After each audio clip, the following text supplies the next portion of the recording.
All right. Hello, everybody. This is the introductory episode of Pan and Scan podcast. I'm Joey Hollywood, and this is my good friend. Aficionados Chris. Friend is a very loose term. Acquaintance, victim.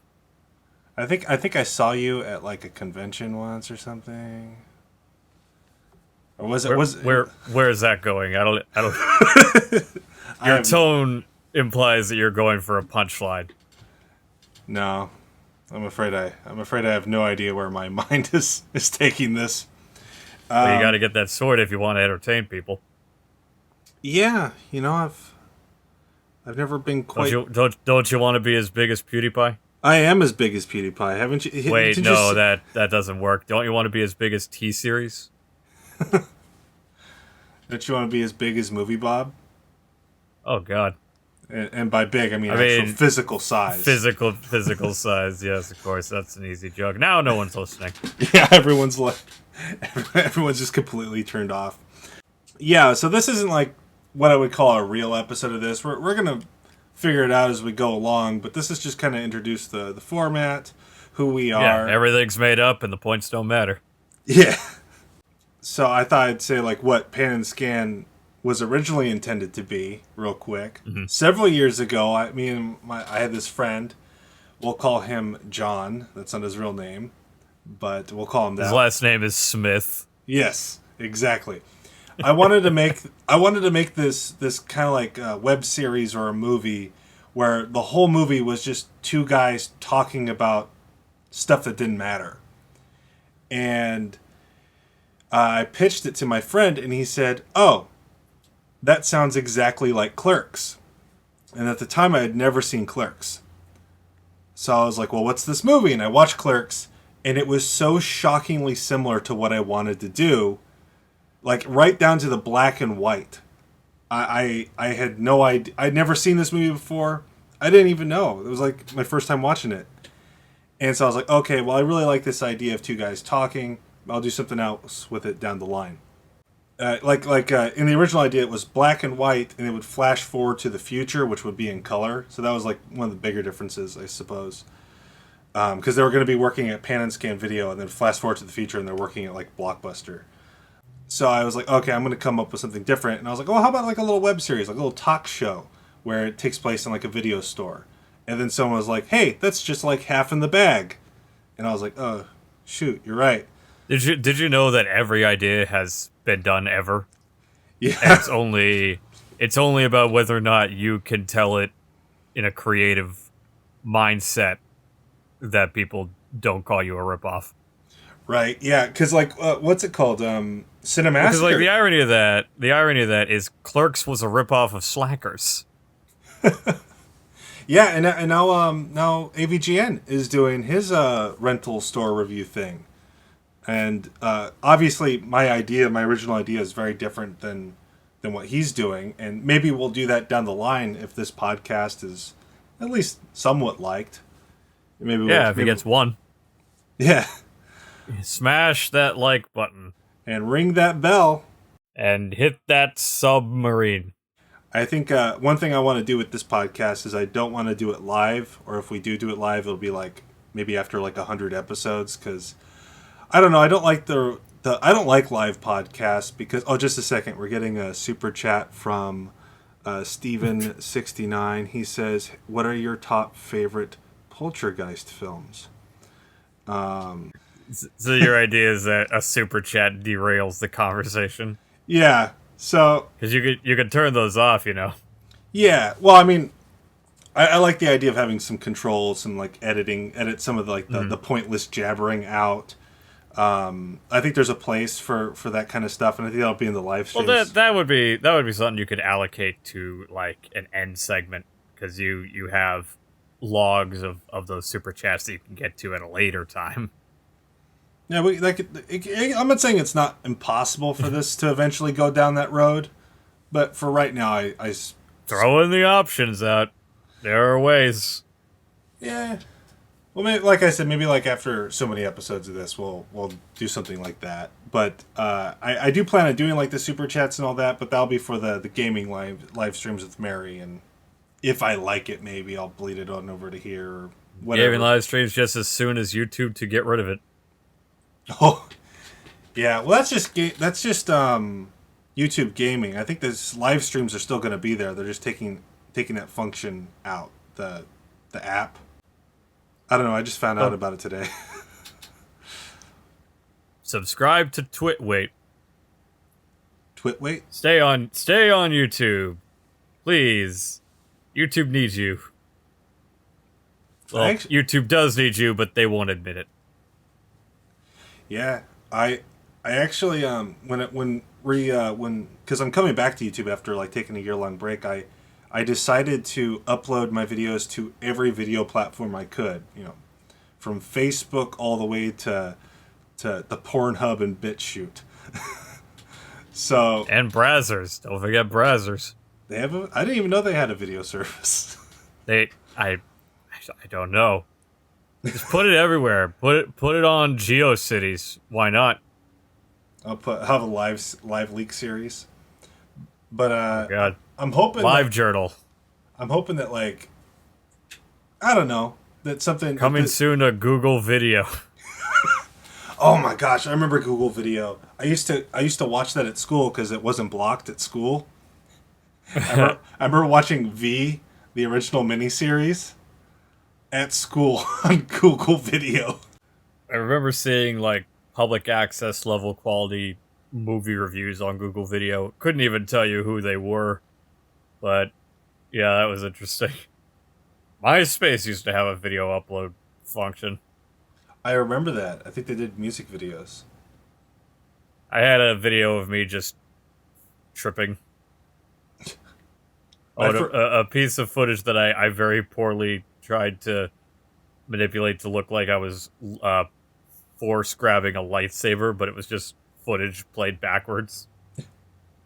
My first video on any platform really was a compilation of all the times Daniel Jackson died in Stargate to the music of "That'll Be the Day I Die" by Buddy Holly. It had to be something Star Trek, Doctor Who, Evil Dead, or Stargate related. Yeah, then my second video was a video of me tripping.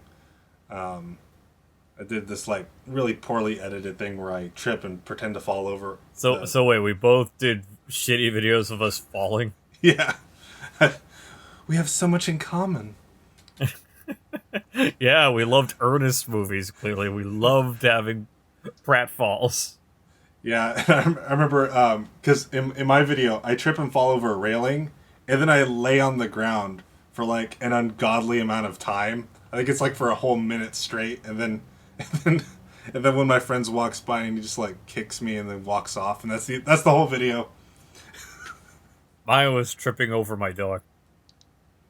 Like, were you really tripping, or was it like a? No, it was staged, really badly staged. Is that still? It has on no YouTube? audio. It's on MySpace is where it was uploaded. Oh. I mean, it might still be up. I could probably check that out. The first YouTube video I ever uploaded was, oh god, because I've had 3 YouTube channels in my life. I had one called NoxFan25, I think, because when you're 13 and stupid, you don't come up with anything unique. You just, I'm a fan of this with a number. Yeah, I think my first YouTube channel was like Indiana Jones 5 or something like that. Well, that's unfortunate. But yeah, the first video I ever put up was an MS Paint animation music video for an indie band I really liked. None of those are up anymore.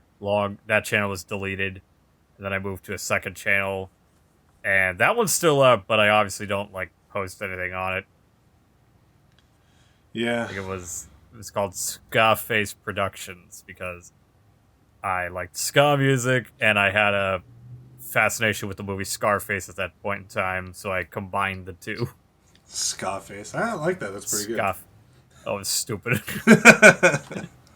They had this terribly drawn mascot of what was supposed to look like a scarred gangster with a checkered tie around his head like a bandana. It was the dumbest thing, and he was a really white-looking Cuban. I don't know why I did that. I mean, the same can be said for Al Pacino. He was a pretty white-looking Cuban. Well, they tanned him up for the movie. He's the only non-Cuban. Well, let's see, because Robert Loge is in that film too, and he's definitely not Cuban. I think that was the movie where Al Pacino discovered the voice. Define the voice. The voice he used in the "Say hello to my old friend." He just from that point on. Are you trying to say that since Scarface, Al Pacino has been talking like Scarface in every movie? Okay, do me a favor. Watch movies with Al Pacino before Scarface, and then watch them after. Well, I have. I love Al Pacino. One of my favorite actors. Watch The Godfather Part 1 and 2. He talks normal. He talks like he's from New York. And then you go to the thing is, Godfather Part 3. I know what you're saying, because Scent of a Woman came out after Scarface, and you're like, hoo-ah! His voice definitely got gruffer. A little, I wouldn't say he has an accent, but I think you're confusing that with him getting old. The way he speaks is so different in The Godfather Part 3. Well, there's obviously a grand difference between the way he talks in Dog Day Afternoon versus the way he talks in, 88 Minutes. Two movies that I can 100% say I've seen. 88 Minutes is amazing. Everyone should see that once to understand what a bad movie is. And a bad movie that's not enjoyable. When you said 88 Minutes, for some reason I thought my first thought was 80 millimeter with Nicolas Cage. I was going to say either you were going to think 8 millimeter or 8 Mile or something, but no, 88 Minutes. It's a movie with Al Pacino from I want to say 2007, 2008, somewhere around there. It's a piece of shit movie, but yeah, in that one he has the rough, gruff sound I received a threatening phone call, but in Dog Day Afternoon he's like, yeah, fuck. Yeah, he talks like that. So I get the theory you have that post Scarface Al Pacino never dropped Scarface. I think he's that committed an actor. It's kind of like what's his name, Johnny Depp, in Pirates from Pirates of the Caribbean. After Pirates of the Caribbean, there's just a little hint of Jack Sparrow in him after that. Oh no, Johnny Depp's eyes are fucked up now because of that movie. Really? Is it kind of like a David Spade thing where he has to wear glasses? If I recall, yeah. I mean, haven't you noticed that Johnny Depp wears these weird lens glasses a lot? I do know they, with the first Pirates of the Caribbean, they gave him special contact lenses that were black to, the outside of it were black and the iris part was tinted very, very dark for the filming of the first Pirates of the Caribbean. But I didn't know it hurt his eyes. I've heard that I don't know if that's true, but I mean, given the fact that, he started wearing those Bono-esque glasses later on, and Bono wears those glasses because he has a problem with his eyes. I don't remember what it's called, but apparently, when you stare at a light and you can see, if you stare at it long enough, you see, the shape of what you were staring at, but in different colors. Yeah. Yeah, Bono has that, but it's, extremely permanent-ish. I say permanent. Basically, he sees it longer than you're supposed to, and it fucks with his vision. That's why he wears those weird glasses that everyone always talks about. Oh, those trendy glasses. No, he needs them. It's not a fashion statement. He has a medical condition. Same goes for Johnny Depp. That, to my knowledge, he wears those glasses because he has a medical condition that I assume Pirates of the Caribbean did to him. Given how those were shot, I would believe it. It's not the only crazy shit. John Carpenter has skin cancer, doesn't he? Oh yeah, because of the thing. Because the sun was bounced off the snow onto the clouds. But what was it? What caused it? It was the sun. He has skin cancer. What happened was the sun. I was trying to do an Abbott and Costello thing here to make this more interesting. The thing. What was it? And you just completely fucked the whole thing up. I'm sorry. I thought we were gonna have a good moment, and it went completely over your head. Yeah. Well, back to the what this podcast is. That's basically what it is. We're just gonna just be talking, having a conversation, and hopefully you can enjoy something from it. I think. Basically like this, but longer. Yeah. I'm hoping one of the things I hope with this relaunch of my channel is right now I have about 9,000 subscribers, and by the end of 2019 I hope to have 50,000. That's my goal. Who knows if I'll get it, but this is one of the shows that I hope you guys will watch and enjoy. I got my good friend here, Fishing Out as Chris. He's actually a very talented video maker in his own right. I highly recommend his YouTube channel. I really like his Hamtaro reviews. I helped with one of them. Maybe I helped with the other one. I can't remember. You helped with both. I helped with both? I can't remember what happens in my own videos. You helped with you helped more so with the Halloween one. The Christmas one was you wrote like maybe 2 jokes. I ended up using one of them begrudgingly, but it ended up being like everyone's favorite. Well, one of everyone's favorite jokes in that video. The thing is, too, is I'm not even, like, a Hamtaro fan, and I think those are just entertaining videos. And I think that's, like, the best... As a content creator, I think that's, like, one of the best compliments you can get. Like, I'm not a fan of what you're talking about, but I like hearing you talk about it. And that's why I like Chris's videos. That's what I'm hoping for. Is there anything you want to say, like, closing-wise? Subscribe to Joey Hollywood Films and get him to 1 million subscribers by the end of 2019. That would be amazing.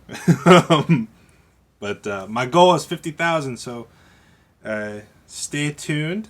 Thank you for listening, and I hope to have a lot more entertaining and just a lot more fun content here in the future. Thank you all for listening. I'll see you soon. Goodbye. Bye.